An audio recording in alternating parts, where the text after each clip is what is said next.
Assalamualaikum warahmatullahi wabarakatuh. Selamat pagi.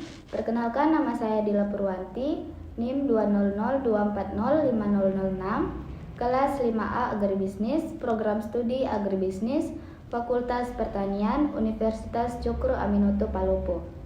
Adapun dosen pengampu mata kuliah Manajemen Sumber Daya Manusia yaitu Dr. Hajah Marlia Muklim, SPD MPD.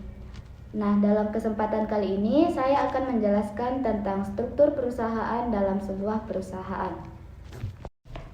Adapun topik yang akan dibahas yaitu yang pertama, pengertian struktur perusahaan, yang kedua tujuan, yang ketiga fungsi, yang keempat manfaat, yang kelima struktur perusahaan beserta penjelasannya. Baik, selanjutnya kita akan membahas topik yang pertama yaitu pengertian struktur perusahaan. Struktur perusahaan merupakan suatu susunan yang berisi pembagian peran dan tugas setiap orang berdasarkan jabatan yang diembannya di perusahaan tersebut.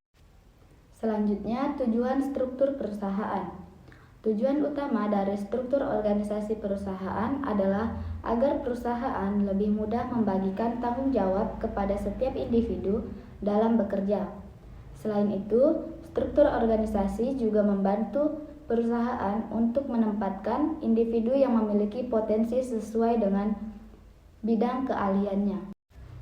Fungsi struktur perusahaan. Fungsi struktur perusahaan terdiri dari beberapa poin. Yang pertama, menjelaskan kedudukan setiap individu. Yang kedua, menjelaskan hubungan dalam hierarki.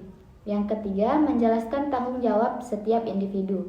Yang keempat, menjelaskan uraian tugas setiap individu. Yang kelima, mengurangi konflik internal di dalam perusahaan. Yang keenam, meningkatkan motivasi dengan adanya jenjang karir yang jelas. Yang ketujuh, membantu mencapai target perusahaan. Adapun topik selanjutnya yaitu manfaat struktur perusahaan.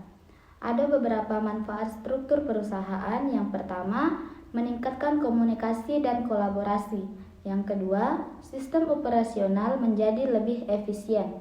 Yang ketiga, meningkatkan produktivitas setiap individu.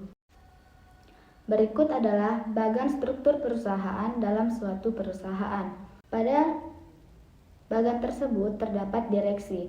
Direksi merupakan sekelompok orang yang bertanggung jawab dan memiliki wewenang dalam mengurus sebuah perusahaan, termasuk perseroan terbatas. Selanjutnya terdapat direktur utama. Direktur utama adalah pucuk pimpinan sebuah perusahaan atau yang biasa disebut dengan istilah CEO. Direktur utama merupakan orang yang memiliki wewenang dalam merumuskan dan menetapkan kebijakan serta program umum perusahaan. Selanjutnya terdapat direktur keuangan. Direktur keuangan ini bertugas di semua kegiatan yang ada kaitannya dengan keuangan dan anggaran perusahaan. Berikutnya terdapat direktur. Direktur adalah seseorang dari sekelompok manajer yang memimpin atau mengawasi bidang tertentu dari sebuah perusahaan. Selanjutnya direktur personalia. Direktur personalia merupakan orang yang bertugas mengembangkan sistem perencanaan personalia serta mengendalikan suatu kebijakan untuk para pengawas. Selanjutnya yaitu manajer. Manajer adalah orang yang menyesuaikan dan mengintegrasikan macam-macam variabel dan karakteristik pegawainya dalam mencapai tujuan organisasi yang sama. Manajer personal. Manajer personal adalah orang yang membuat rencana, pembagian kompensasi, mengembangkan dan pemeliharaan tenaga kerja agar tujuan perusahaan dapat tercapai. Selanjutnya manajer pemasar. Manajer pemasar yaitu orang yang bekerja untuk memasarkan hasil produksi perusahaan. Selanjutnya yaitu manajer pabrik. Manajer pabrik adalah orang yang memiliki tanggung jawab penuh terhadap pabrik yang dititipkan kepadanya. Administrasi dan gudang. Administrasi dan gudang ini bertugas untuk mengecek segala administrasi dan transaksi yang ada kaitannya dengan jalannya perusahaan. Pada bagian ini terdiri dari akunting, CMT, dan kasir. Selanjutnya yaitu divisi. Divisi bertugas mengelola aset perusahaan serta menjalankan bisnis perusahaan sesuai arahan dari perusahaan. Selain itu, bertugas menyepakati target kerja bersama dengan direksi. Baik, itulah tadi sedikit penjelasan mengenai struktur perusahaan. Sebelum saya tutup, saya akan menjelaskan profil tentang Universitas Cokro Aminoto Palopo.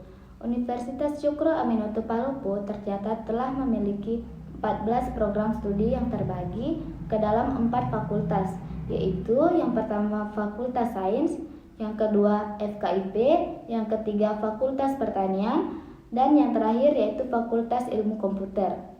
Untuk akreditasinya, kampus ini telah mendapatkan akreditasi institusi B dan semua program studi yang ada sudah terakreditasi oleh Badan Akreditasi Nasional Indonesia. Yuk join bersama kami di Universitas Cokro Aminoto Palopo atau biasa disebut dengan Kampus Kuning.